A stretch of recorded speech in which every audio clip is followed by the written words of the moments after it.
George Miller from the legendary group The Irish Rovers joining us on the line. Hey, George. Good morning. How are you? I'm good. How are you? Good, thank you. Good. You know what? I always love talking with up-and-coming music acts, but it's so rare these days to find one that has been together for decades. I mean, you guys started back, was it the 60s or when? It was, we had first immigrated from Belfast to Toronto, and I met Jimmy Ferguson in the early 60s, and that's when we started the band straight as a weekend thing. And I remember the first booking was a folk club in Toronto, and we made $25, and we said, oh, we have it made. This is wonderful. So we kept going and going, and we said, we'll give it another year and see what happens. And after 46 years now, we're still saying, well, we'll give it one more year and see what happens. So, I mean, obviously there's a long history. That was just a very quick summary as to how it all started. But how did things progress then over the years? So that's how it started out. But then how did you all of a sudden hit the big time? Yes, it did start out that way. And what you have to do in the music business is you have to travel. You have to always be on the road, which we were for the first, I'd say the first 8 or 9 years. It was, we would start through Canada, we would go down into California, and we'd go back through the United States and back up to Toronto. And in those days, it was all folk clubs. So every major city had a folk club, and you know, you'd run into people like the Smothers Brothers and the Brothers Four and all of these great folk bands of the day. So that's how it all began for us, and it's a dedication that any young musician has to do. It's everybody wants to be the next, what do you call him, Justin Bieber or somebody like that, but it doesn't happen that easy. It's hard work. If it's rock and roll or country or Celtic, it doesn't matter. It's still hard work, and you have to persevere.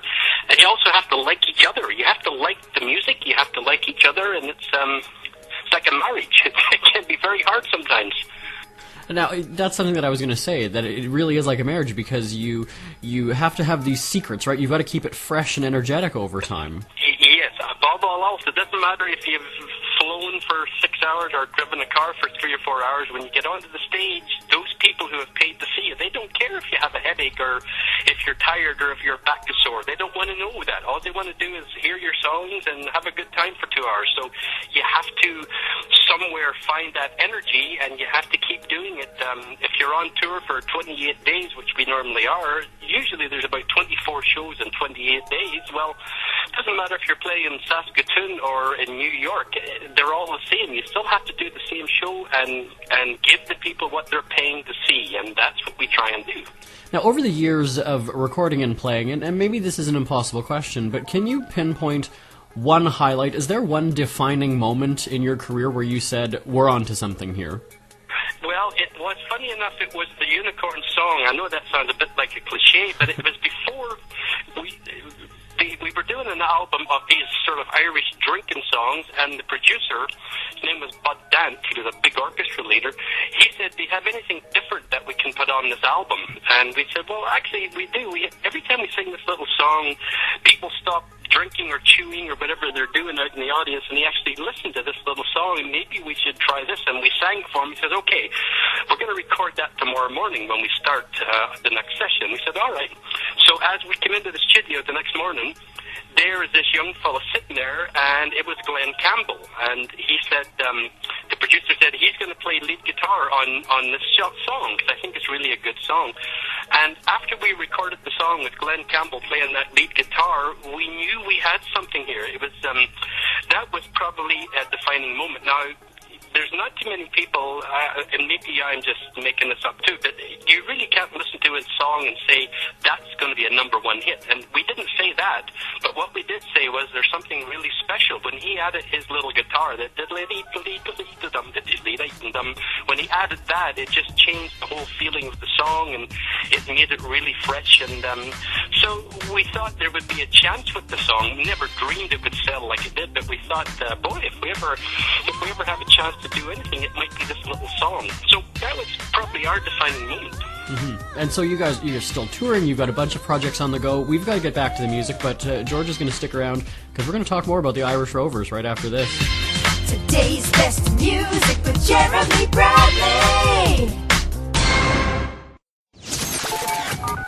All right, George Miller from the Irish Rovers still joining us on the line. Now, you know what I think is really incredible about the group is that the music is timeless, of course, and I remember dancing to Wasn't That a Party when I was a kid. I'm 30 now. And then my 10-year-old cousins love the song and know all the words. I mean, that's got to be pretty cool to see.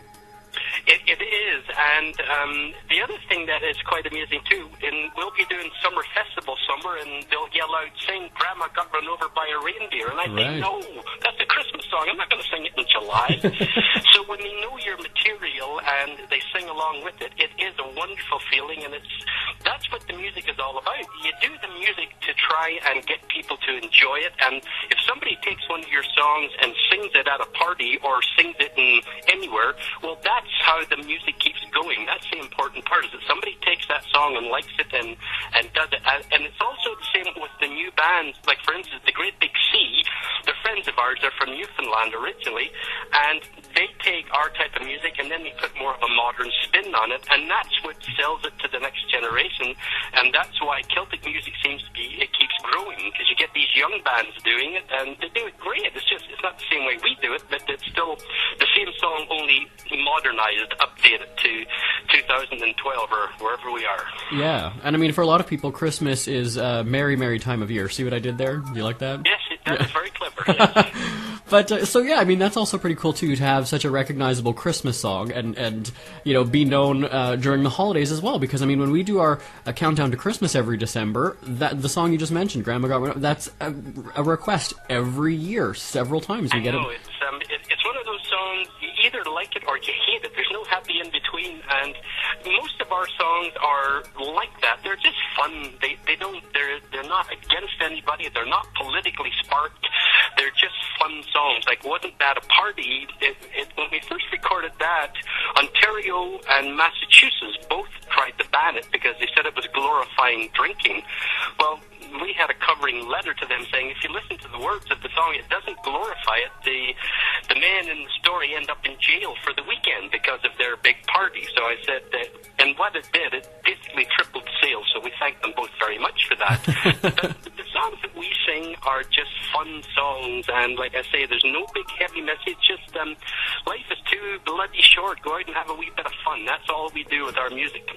Well, I know you're having a lot of fun, especially with on tour and then with the projects that you've got on the go. So there's the album, DVD.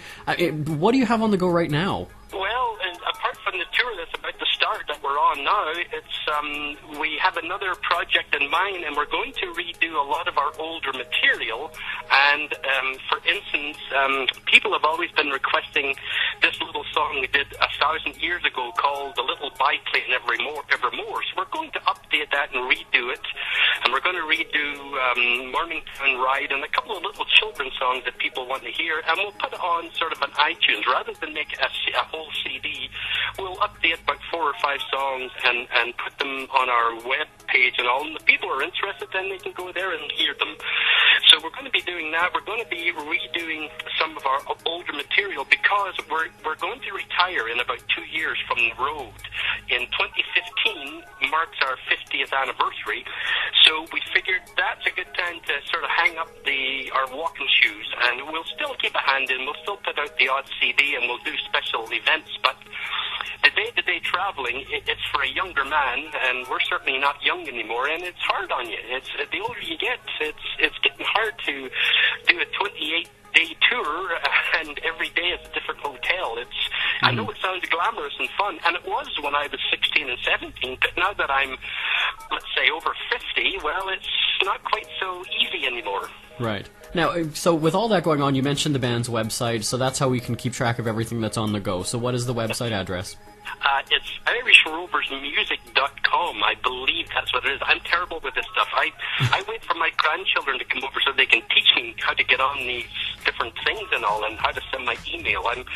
I'm kicking and screaming with these computers. It's foreign to me. That's the beauty of the internet. Well, George, I know that you're going to be heading to Winnipeg in the next little while, so hopefully we'll see you there. And thank you for your time, and thanks to the listeners, and hopefully there'll be no snow in the next week or two for me. Fingers crossed. The hits just keep on coming, and the dancing will be coming for years to come. George Miller for the Irish Rovers. A pleasure talking with you today. Thank you very, very much. Today's best music with Jeremy Bradley.